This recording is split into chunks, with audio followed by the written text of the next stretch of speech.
Now, I know I'm late on this. I get it. I know. But a lot of stuff happened. I had to do a lot of things, and it is what it is. But we're finally going to be talking about the dev Q&A that happened last week, possibly 2 weeks ago at this point. And there's a lot of stuff in here. Some good stuff, some bad stuff, some stuff that I really almost want to make a whole video about. There's a lot of stuff in here. So if you're a GS lover, I feel like a lot of this stuff is going to make you happy. And some of it may make you a little bit worried, but don't worry. I'm going to be explaining everything and trying to give you guys a little bit more detail to everything going on. But I have to give a quick shout out to one of my Twitter followers who actually sent me this Q&A because I had no idea where it went on Reddit and stuff like that. I think they locked it for some reason, where the case may be. And he sent me the entire Q&A, so appreciate him, and his name is Hentai Enthusiast. Definitely demonetized now, but you know, YouTube in 2021. Before we get any further in the video, let me say this. If you're not subscribed yet, you should subscribe to the channel. 40% of you guys are not subscribed to the channel, and it only takes 2 seconds. Because hey, if you subscribe, you don't have to keep typing in my name on the search bar 24/7 to try to watch my video. It just pops up in your sub box. So hey man, why not save yourself some time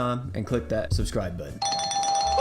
Let's get into this. Like I said, a lot of good stuff, some bad stuff, some worrying stuff, but I'm going to be explaining everything and talking to you guys about. So first and foremost, I know a lot of people are going to be happy about this. This does seem like something that's in the pipeline, and they're possibly even talking about it internally and seeing how they're going to implement it, which is question number 1. I wonder if it's possible to release all the missed events like Vogue, Kane, Fire Roy, etc. alongside a newly featured unit. Yes, it may look weird, but I think it really helps as their events have some useful equipment that could really help. And they said, we think this is a good idea too. We're looking at ways to rotate certain types of quests so this will be relayed to the game designers. So those events that are missing pieces of content and other stuff that, you know, Global is missing, at some point they could be released alongside other banners. This even goes into further question or a further answer down here where Global is actually trying to catch up to JP at the moment. And we'll talk about that more so whenever we get to it, but this is probably one of the ways they're going to compensate for the lost content that they are skipping because, you know, them trying to catch up to JP. Also, before we get to this next question, I promise you guys, I'm not psychic. I talked about this in my last live stream, or possibly the live stream before that, where I talked about how more than likely there is going to be another rarity coming in the GS sooner rather than later. And it seems like that could be true, and it could be happening within the next year or two, because right here it says, are there any plans for the old non-awakened units to get buffed? And I'm not talking about when they are getting awakenings, I'm talking about a legitimate kit buff, as well as for other non-meta banner units like Wargle, Friedrichly, and Mixie. And their answer to this was, at some point in the future, there will most likely be another way that powers up units, but unit and equip combinations carry these legends an amazing distance. You'll definitely see more of this in the future, ruins, and other types of advanced content. Even though they kind of dodged it a little bit, but at the same point, they pretty much said it. We will be getting another rarity, whether that will be 6-star rarity, you know, 5-star plus, you know, 5-star awakening plus, or they're going to call it. At some point within the next year or two, I would more than likely expect this out of GS. So hey, this could get some of you guys hyped because it could make some of the older characters even stronger. Now, did I ever tell you guys that GS is a PvP game? I didn't? Well, now it is. Well, it's becoming a PvP game because this question right here and what their answer is shows you what the dev team is going to be focused on in the near future, which is, where does this team really see the game in 5 or so years?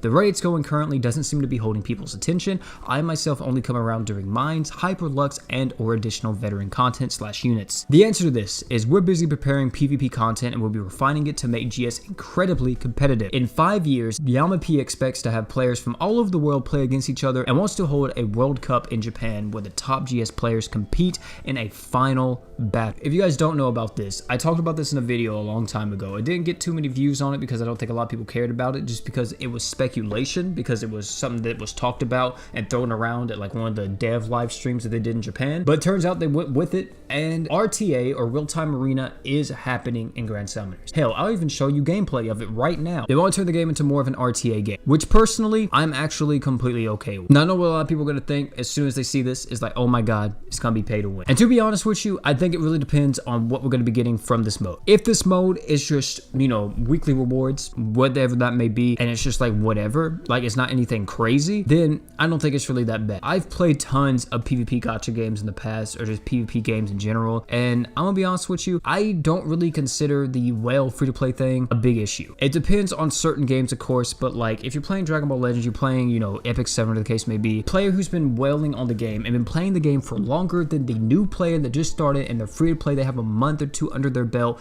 The whale that they're going against has been playing the game for like a year and a half and has been spending money on the game. I don't think the free-to-play players should win in that situation, just because because I mean the other person more than likely is more well equipped, more well suited for whatever they're going to be fighting against. And I will say too, from just the looks of it, it doesn't seem like you really have to worry too much. I mean, yeah, you have super meta equipped, super meta units, but I think they did a really good job so far. Just from what I looked at, it seems like there is a lot of stuff. It's not just one team beats all. It's surprising to see that some units that people would think would be broken isn't necessarily broken in this mode. I might make another video talking about this a little bit more in detail, but that's all I want to say for right now. I don't want to talk too much more on it because I don't want the entire video just to be me talking about RTA. Question 11, will there be exclusive units for the global server like Crunchyroll Hime, which some of you guys may not even know it exists in the game? There's good news. While no Crunchyroll Hime revival is expected anytime soon, there is a crossover that's never run in global that's been confirmed as a global exclusive collab. We're excited to tell you more soon. Now, a lot of people read this and they instantly thought that we're going to get a crossover that hasn't even ran in JP. That's not true. We're getting a crossover that has run in JP that is going to be coming to global exclusively, because you guys don't know, global and JP always gets the same crossovers, but in the near future we're not going to be getting the same crossover while JP has whatever crossover they have going on. There is 3 things this could be, because a lot of stuff's happening around this time, and this could be, you know, literally the next crossover we get. So for one, it could be Godzilla. We never got Godzilla, and yes, there is a Godzilla collab in the JP version of Grand Summoners. It wasn't in a unit collab, it was like an equipment collab, but the equipments from Godzilla is actually extremely good. Not only is there a Godzilla collab, there is also a King of Fighters collab that Global Grand Summoners has never got, which King of Fighters 15 is already starting to tease and already starting to show off character trailers and everything else, so it's possible it could be a King of Fighters collab, which this one I don't think had any units either in it, it just had an event. And then the final one it could be is the Monster Hunter collab that Global has never got. The Monster Hunter collab featured units like Monster Hunter Reyes, Monster Hunter Roy. There was a lot of different Monster Hunter themed units from that, and that could be happening due to, of course, Monster Hunter Rise coming out on the Switch literally like what, later this month. So I think it's gonna be one of those 3, and whenever it happens, but just to let you know now, no matter what it is, any of those 3 crossovers, none of them are necessarily like, oh my god, you know, must-haves or whatever the case may be. There is some really good stuff that comes out of like the Godzilla collab, especially regarding equipment, but like if we get Monster Hunter, it's whatever with the units really aren't that great. Even if they buff them like crazy, I don't think you can really make people want to go for them. And if we get the King of Fighters collab, then it's going to probably be the most boring one, just because there's nothing else. You know, we're not going to get like Kyo, we're not going to get like Geese or something like that. It's just going to be an event that you play through, and that's that. So another question is, just kill the meme by confirming or disconfirming it. Is Reyes Awakening coming in 4.0? And the answer to this was, you have a good memory. Reyes Awakening is still a ways, which was estimated to come sooner at the time. Sorry, the timing was off, but don't worry, he's still definitely going to get an awakening. Now, here's the thing that I want to talk about this a little bit more, because there's tons of questions in here and tons of answers where they say we're working on a system that is going to be releasing where it's a higher rarity. It's going to increase units levels and all. I personally think that Reyes may be the first of these units to get that awakening, possibly at level 100. And that's why they keep postponing it, because they don't exactly know what they want to do with it yet. Also, another thing talking about this level 100 system, or the new awakenings, whatever the case may be, the new step in rarities, they have even talked about this more, because this question is, the reworked for old units or buffs planned to be? And they said look forward to it, because things like this are already in the works. So it's possible that those old units that you may think are complete garbage or you don't really like too much are going to be getting buffed pretty heavily, or possibly even reworked in the near future. Of course, I still think this is probably a ways off, but it is something to get hyped for.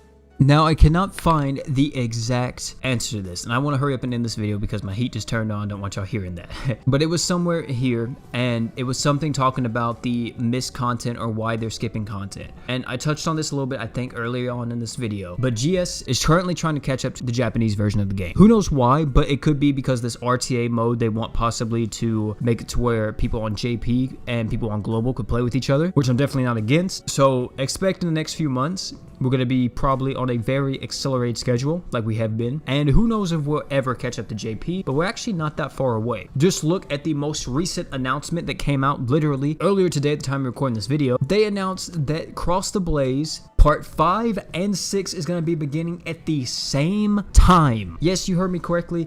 Part 5 and 6 is going to be beginning at the exact same time. But guys, that's going to be it for this video. I don't want to hold you guys here any longer. I've been talking for a while. I need to go get some water. My voice, it kind of give it out on me, a little bit dry at the moment. But thank you all for coming out. Tell me down below what you're most excited for. Me personally, I'm really excited for RTA just because I want to see what people do with it. I want to see how crazy it gets in the community, how big it can get, especially if there is community support there and there is an interest there. I definitely feel like it could go really far. But hey, man, thank you all for coming out again. It's been your bro Peter. Like, comment, subscribe for more. And last but not least, man, don't forget to drink water.